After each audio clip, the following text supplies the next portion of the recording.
Hello and welcome to Patch Notes, Radio Free South Bronx's gaming industry news show. I'm your host Adam Castor, and boy do we have a bevy of things to talk about today. A bunch of upcoming releases, more bits and pieces of announcements leading up to E3, and much more. To start, let's discuss the upcoming releases for this week. Starting on Tuesday, May 29th, one of my most highly anticipated releases, Street Fighter the 30th Anniversary Collection. This game, coming in at a surprising $40 price tag, has every single Street Fighter game except for the EX series and up to Street Fighter 3 Third Strike. So for those keeping track at home, we have Street Fighter 1, 5 versions of Street Fighter 2, the Street Fighter Alpha trilogy, and Street Fighter 3 New Generation, Second Impact, and Third Strike. Exciting stuff. That's 12 games in one $40 package. And I'm a huge Street Fighter fan. Full disclosure, I have been since freshman year of college, and I am so pumped to play these games in a complete package. And especially since online multiplayer is going to be available for Street Fighter 3 Third Strike, Super Street Fighter 2 Turbo, Street Fighter Alpha 3, and Street Fighter 2 Hyper Fighting. Next up, staying with May 29th. It's like we literally just talked about Stardew Valley, because we did last week when Stardew Valley got ported to the PlayStation Vita. In that episode of Patch Notes, I referenced Stardew Valley being a Harvest Moon impersonator. And now, Harvest Moon Light of Hope is coming to the Nintendo Switch and PS4 with a special edition, which is literally Harvest Moon Light of Hope Special Edition. And it is exciting to those people that are into the whole farming simulator sort of thing. It's not my shtick, but I've seen what Stardew Valley does to people and how it draws people in. It's kind of like a Sims sort of effect, if that makes any sense. It is very addicting. It really draws you in. Those games and farming simulators like it are real masters of immersion. So it's exciting to have another Harvest Moon game coming out on the current gen consoles. So speaking of collections, these next two games are also staying with May 29th. For all of you Sega Genesis fans out there, Sega Genesis Classics is coming out for everything but the Switch, and is very similar to the last time that Sega did this when they released Sonic's Genesis Classics for last generation consoles, Xbox 360, PS3. And with that, they added a few new games as expected, but they also took out Sonic 3 and Knuckles. So take that as you will. I would definitely check out what games are being added and see if that's worth your while, especially if you've already bought the Genesis Classics, Sonic's Genesis Classics. And finally, on Tuesday, Japanese bullet hell shooter Ikaruga is coming out for Switch on Tuesday as well. And this game came out in 2001 and is apparently still going strong after a fresh coat of paint from its developers. Came out in 2001 for the GameCube, actually. As bullet hell shooters go for me, the rule of bullet hell shooters for me is if you didn't have carpal tunnel and headache before, you probably will after playing it. No, but in all seriousness, these shoot 'em up games can get very intense, very high octane. I mean, look at any screenshot of this game, and you wonder how the hell people can actually survive this onslaught of dots. It's a lot of pattern memorization, and it just takes a skill. It takes skill. It takes a lot of skill to get good at these games. Finally, on the new release schedule, survival horror game Agony is coming out for everything except for the Switch. I haven't really heard much about it, and thankfully, the proliferation of survival horror games seems to have died down a bit, because everyone's playing Battle Royale games now. And all the YouTubers that's what they're streaming. So the survival horror game market hasn't been getting as much exposure in recent years. But honestly, the concept of Agony is pretty cool. So essentially, you're a soul going through hell, seeking salvation. And frankly, when I read about that, I was like, wait a minute. Why haven't companies used this before? Hell is a great place to set a horror game in. It just seems like such untapped potential. So I'm really interested to see how that works as a concept. And maybe we could see games in the future kind of borrow from what Agony does well and maybe improve on what Agony doesn't do well and kind of have it proliferate from there. So that's about it for the new releases this week. And for gaming news, this first part is very saddening. This happened last Thursday, I believe. And YouTuber and gaming critic John Total Biscuit Bain has passed of bowel cancer. He leaves a wife and son. And the reason I'm talking about this is that John Bain had a very large following on YouTube, about 2.2 million subscribers, and he was notable because he just did so much. He criticized anti-consumer practices in the gaming industry and issues in gaming in general, and he also had a podcast called the Co-optional Podcast with fellow gaming YouTubers Dodger and Jesse Cox, and many of his closest friends and fellow YouTubers took to social media to send their condolences to his family and wish them well in this very tough time in their lives. Very sad to see someone who was so impactful on the gaming journalism sphere just taken from us too soon. But on to some happy news. It's the end of the month. That means it's time to talk about the Xbox Live Games with Gold and free with PlayStation Plus for June 2018. So on the Xbox side of things, from June 1st to June 30th, you can get Assassin's Creed Chronicles Russia on the Xbox One for free. From the 1st to the 15th, you can get Sonic and All-Stars Racing Transformed for free on the 360. From the 16th to the 30th, Lego Indiana Jones 2 is free on the 360. And from June 15th to July 16th, the Smite Gold Bundle is free. Exciting offerings, to be sure. A good variety of genres. Honestly, for me, the one that I'm looking forward to the most is Sonic and All-Stars Racing Transformed, because I was very into it when I first saw some gameplay of it, but I never really had an excuse to buy it. But now I have zero excuse. I can get it for free. This kind of thing, it's great. And as far as value is concerned, from these 4 games, the Smite Gold Bundle is the best value. As a pure discount is the best value. The Smite Gold Bundle is $100 and you're getting it for free. It's great.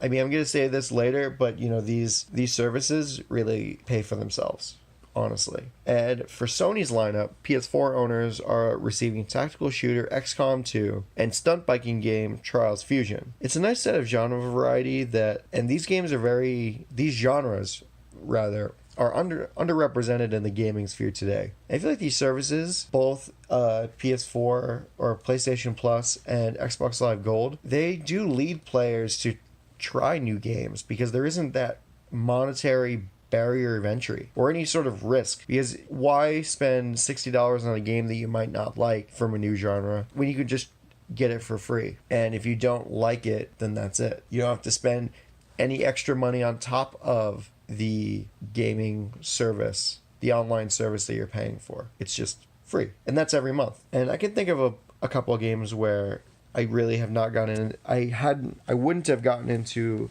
the genre or even bought the game if it wasn't for Xbox Live Gold or PlayStation Plus. My friend got this Kung Fu Panda fighting game that was free a couple months ago on PlayStation Plus. I've tried some indie games because of Xbox Live Gold, like Lovers in a Dangerous Space-Time, Speedrunners, that kind of thing. And thankfully, it's not just indie games. You get full-fledged releases on these services.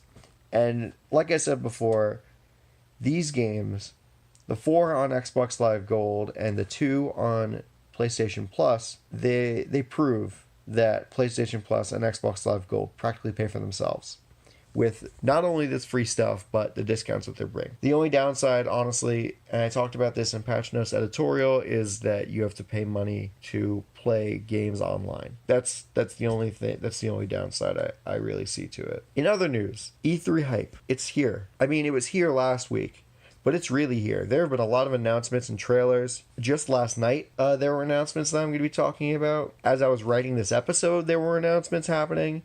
It's been crazy. And it's going to be crazy up until and through E3 week, which is June 12th and June 14th. And we're going to be providing coverage of that. But first, there were some announcements from Capcom and Bethesda. Bethesda's conference is actually on June 10th, and Capcom doesn't have a conference. So Capcom announced the release date for Mega Man 11, and they also put out a new trailer for it. So many callbacks to last week. Literally just talked about Mega Man last week with the Legacy Collections coming to Nintendo Switch. Mega Man 11 is coming out on October 2nd, 2018. The trailer looks really cool and gives characters voices in the classic series for the first time since Mega Man 8. And unlike that game, thank God, the voices actually sound good and fit the characters speaking the lines.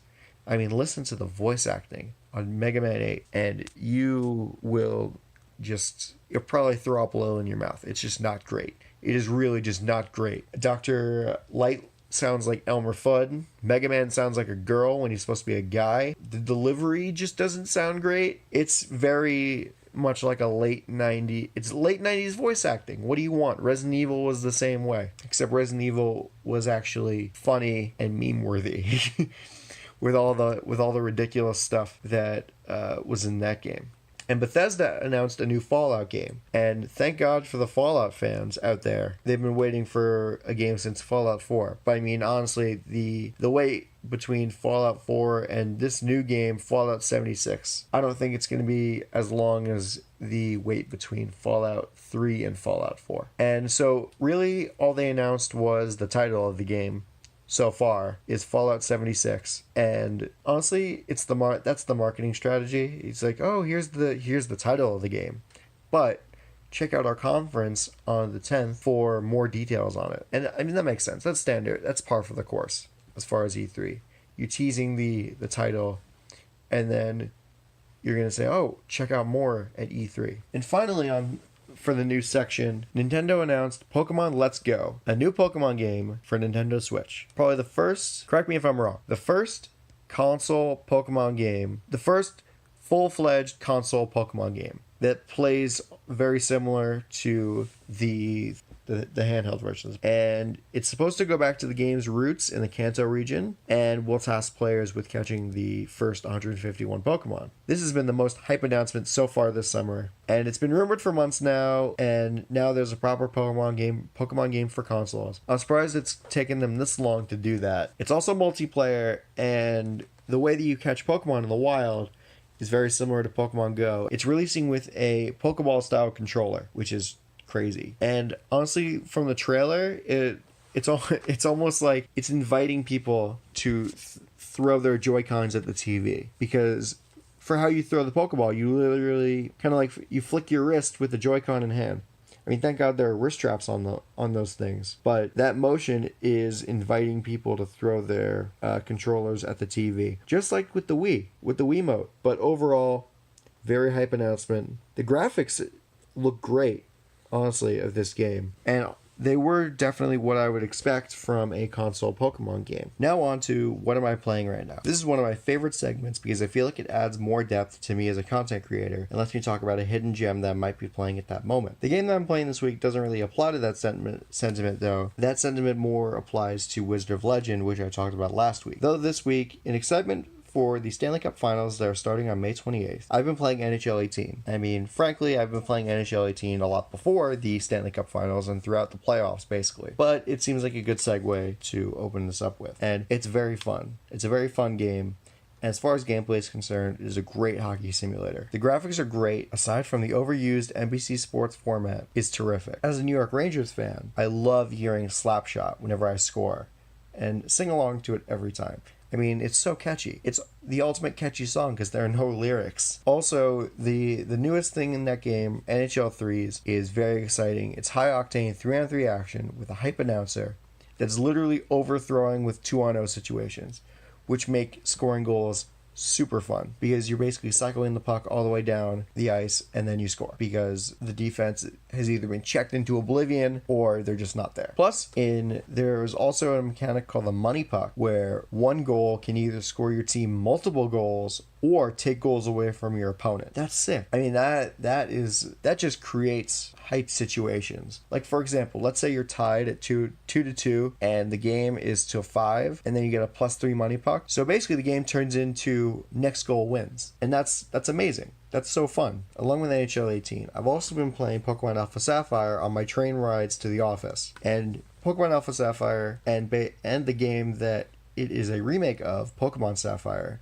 is one of my favorite games of all time. Definitely top 3. I basically grew up on Pokemon Ruby, Sapphire, and Emerald. They were my first Pokemon games. Everyone in my grade in elementary school was playing them. It was either that or Yu-Gi-Oh, more or less. And this takes those games that came out in the early 2000s and basically renders them obsolete with how great it looks, with how much Pokemon, with how many Pokemon are actually in the game. It's a staggering amount. It's every single Pokemon up to Generation 6, and also with the fact that you don't need like special codes or something to catch like legendary Pokemon like Deoxys. And also online trading. So helpful in Pokemon games. And also, my favorite part of the game, other than all of that, and the graphics, is that I can Mega Evolve my favorite Pokemon, Blaziken, and also fly around the map with a Mega Latios, or Mega Latios if you're playing Omega Ruby. And seeing the map in full, in all 3D, just flying over Hoenn, it's really great.